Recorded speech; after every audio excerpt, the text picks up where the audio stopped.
analibeba jina lake, analipeleka madhabahuni pa Bwana, anamwambia angalia mume wangu, naomba ushughulike naye.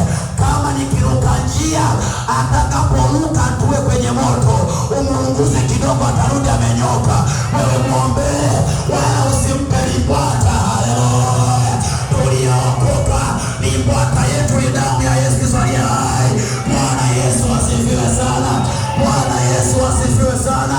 Na sisi wanaume tuliookoka, hatupigaji wake zetu, tunawapiga kwa maombi, tunawapiga kwa kanga, tunawapiga kwa namna yote.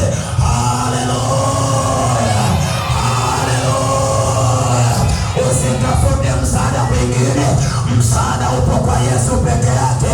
Alimwambia Sara ya kwamba mimi ni Mungu ambaye hakuna jambo nisiloliweza. Yote yanawezekana kwangu, yote yanawezekana kwake aminiye. Haijalishi una maisha gani, haijalishi una level gani ya elimu, yeye Mungu anachoangalia ni mahusiano yako na yakoje. Anaangalia mahusiano mazuri na Mungu. Simama kwa miguu yako. Mahusiano